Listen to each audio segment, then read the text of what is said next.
اعوذ باللہ من الشیطان الرجیم بسم اللہ الرحمن الرحیم قل کہہ دیجئے من کون ہے رب السماوات آسمانوں کا والارض اور زمین کا قل کہہ دیجئے اللہ ہی ہے قل کہہ دیجئے افتحستم کیا پھر بھی بنا رکھے ہیں تم نے من دون ہی اس کے علاوہ اولیاء ایسے کارساز لا یملکون جو اختیار نہیں رکھتے لانفسہم خود کے لیے بھی نفع کسی نفع کا ولا ضرہ اور نہ کسی نقصان کا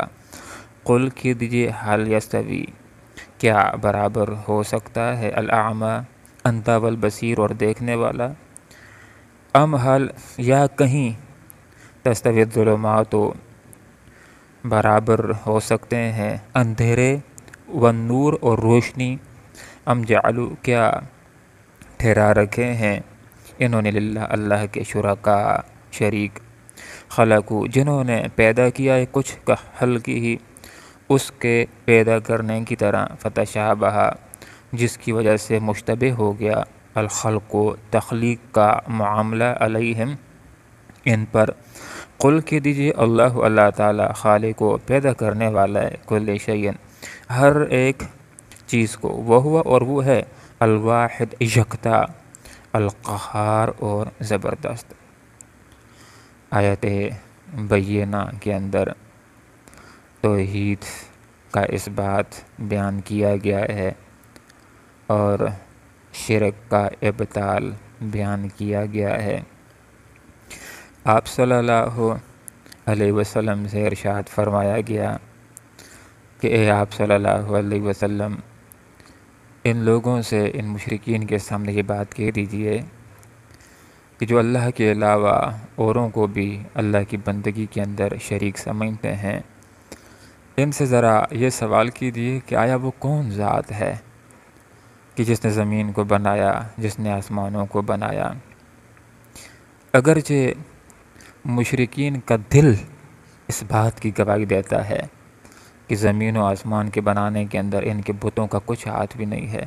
زمین کو بنانے والا، آسمان کو بنانے والا اللہ رب العالمین ہی ہے، لیکن اگر زبان سے سب کے سامنے اقرار کرنے سے ڈرتے ہیں کہ اگر ہم نے یہ بات کہہ دی کہ زمین و آسمانوں کو بنانے والا اللہ ہے تو پھر ہم سے دوسرا سوال یہ کیا جائے گا کہ جب اللہ ہے، تمہیں معلوم ہے اللہ پیدا کرنے والا ہے، تو پھر شرک کیوں کرتے ہو؟ تو اگر واضح طور پر جواب نہیں دیتے اور جواب تو بالکل واضح ہے، خاموشی اختیار کرتے ہیں، تو اے آپ صلی اللہ علیہ وسلم آپ خود ہی جواب دے دیجئے، آپ خود ہی کہہ دیجئے قل اللہ ہی ہے وہ ذات بابرکات کی جس نے آسمانوں کو بنایا، جس نے زمین کو بنایا، لات و عزیٰ و منات کا ان کے بنانے کے اندر کچھ ہاتھ بھی نہیں ہے۔ اب آپ صلی اللہ علیہ وسلم ان سے کہہ دیجئے کہ توحید کے اتنے واضح ہونے کے باوجود بھی افتحستم تم نے بنا رکھے ہیں اللہ رب العالمین کے علاوہ ایسے کارساز کہ جو اپنے آپ کو بھی نفع دینے کا کوئی اختیار نہیں رکھتے اور نہ اپنے آپ سے ضرر ہٹانے کا کوئی اختیار رکھتے ہیں۔ اگر ان کو کوئی ضرر دینا چاہے، جیسے دنیا کے اندر دعویٰ کیا تھا فرعون نے بھی خدائی کا انا ربکم الاعلی، لیکن جس وقت گرداب کے اندر آیا، بحر کلثم کی موجوں کے اندر ڈوبنے لگا تو اپنے آپ سے ضرر کو ہٹا نہ سکا، ڈوب گیا۔ اور خدائی کا دعویٰ نمرود نے بھی کیا تھا، لیکن اپنے آپ سے ضرر وہ بھی نہ ہٹا سکا کہ جب ایک لنگڑا مچھر اس کے ناک کے اندر گھس جاتا ہے تو اپنے آپ کا بھی وہ دفاع نہ کر سکا۔ اور بت یہ تو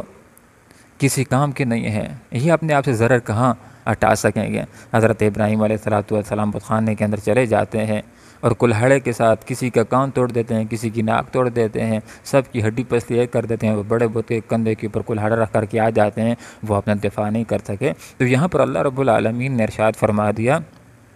کہ اللہ رب العالمین کے علاوہ جو بھی ہے کہ جس کو لوگ خدا سمجھ رہے ہیں وہ معبود باطل ہے، وہ اپنے آپ کو بھی فائدہ دینے کا اختیار نہیں رکھتا اور نہ اپنے آپ سے کوئی ضرر ہٹانے کا اختیار رکھتا ہے۔ اب اللہ رب العالمین باتوں کو،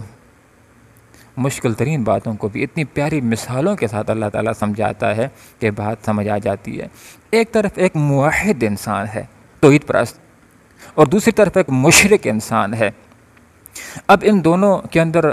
کیسے فرق ہے؟ آدمی کسی کو سمجھانا چاہے تو سمجھانا بعض اوقات مشکل ہو سکتا ہے، لیکن اللہ رب العالمین نے کتنے آسان طریقے سے سمجھا دیا۔ اب ہو سکتا ہے کوئی آدمی تو ان دونوں کو ایک طرح سمجھتا ہو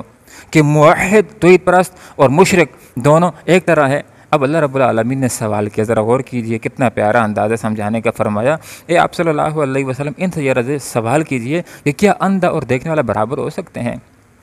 کسی عام سے آدمی سے پوچھ لیجئے تو وہ بھی کہے گا کہ برابر نہیں ہو سکتے۔ ایک دیکھنے والا ہے، کسی کا محتاج نہیں ہے، دکان کو جا کر سودا لا سکتا ہے، چیز دیکھ کر کے خرید سکتا ہے، اپنے گھر کو جا سکتا ہے، اپنے آپ کو کھڈ میں گرنے سے بچا سکتا ہے۔ اور جہاں تک اندھے کا تعلق ہے، وہ تو چلنے کے اندر ہی محتاج ہوتا ہے۔ کوئی ہاتھ پکڑ کرنا چلائے تو اس گڈھ میں کھڑے گا، ادھر گرے گا، اپنے منہ کو توڑ ڈالے گا، اپنے دانتوں کو توڑ ڈالے گا۔ تو یہاں پر اللہ رب العالمین نے مثال سمجھا دی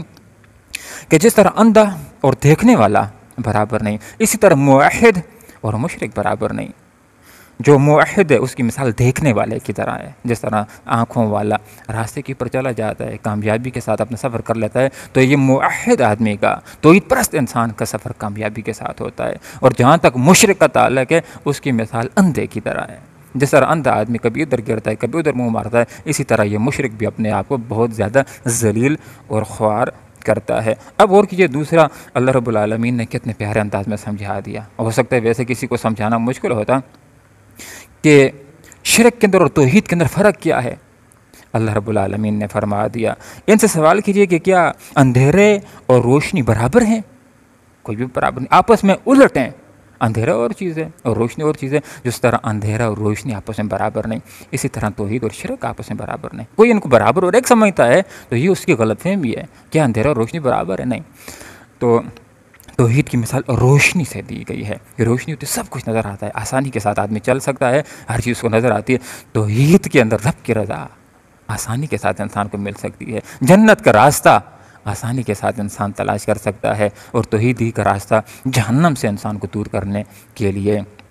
ہی یہی واحد راستہ ہے۔ اور شرک اور کفر کی مثال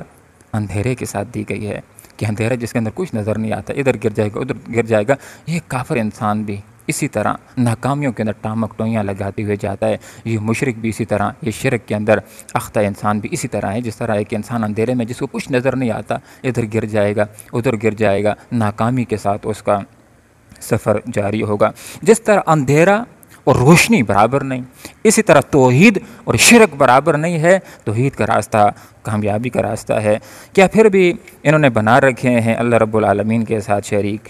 کہ انہوں نے کچھ پیدا کیا اللہ رب العالمین کے پیدا کرنے کی طرح، کہ جس کی وجہ سے ان کے اوپر تخلیق کا معاملہ گھٹمٹ ہو گیا؟ اگر بات ایسی ہوتی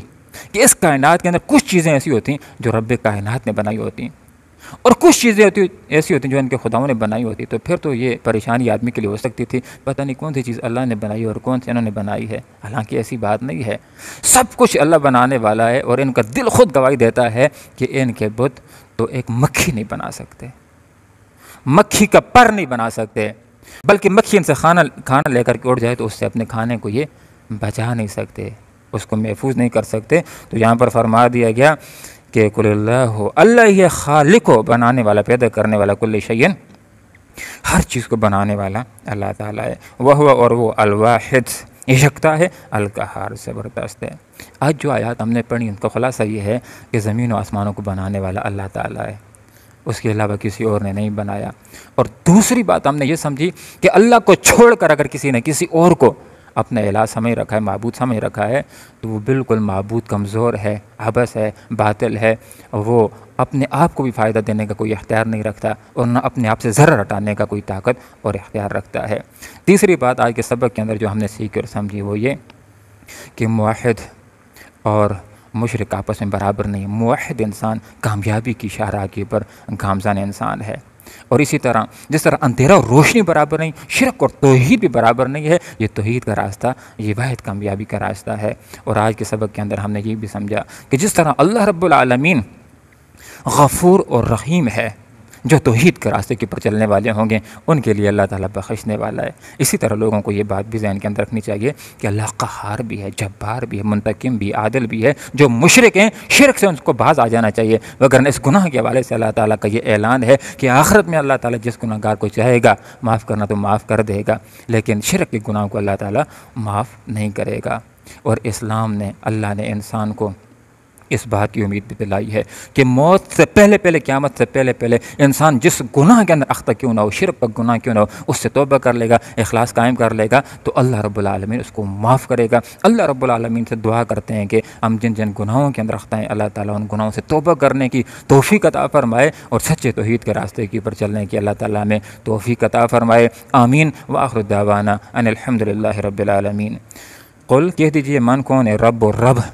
السماوات آسمانوں کا والارض اور زمین کا، قل کہہ دیجئے اللہ اللہ ہی ہے۔ قل کہہ دیجئے افتحستم کیا پھر بھی بنا رکھے ہیں تم نے من دونی اس کے علاوہ اولیاء ایسے کارساز لا یملکون جو اختیار نہیں رکھتے لانفسہم اپنے آپ کے لیے بھی نفعا کسی نفع کا ولا ضرا اور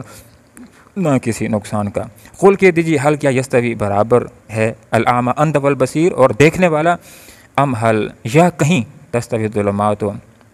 برابر ہو سکتے ہیں اندھیرے والنور اور روشنی، ام جعلوا کیا ٹھہرا رکھے ہیں انہوں نے للہ اللہ کے ساتھ شرکاء شریک، خلقو انہوں نے پیدا کیا ہے کچھ کہ خلق ہی اللہ کے پیدا کرنے کی طرح، فتشابہ جس کی وجہ سے مشتبہ ہو گیا ہے الخلق و تخلیق کا معاملہ علیہم ان کے اوپر، کل کہہ دیجیے اللہ اللہ ہی خالق و پیدا کرنے والا ہے کل شیء ہر ایک چیز کو، وہ اور وہ ہے الواحد یکتا القہار اور زبردست۔ اللہم ربنا آتنا فی الدنیا حسنہ وفی الآخرۃ حسنہ وقنا عذاب النار برحمتک یا ارحم الراحمین۔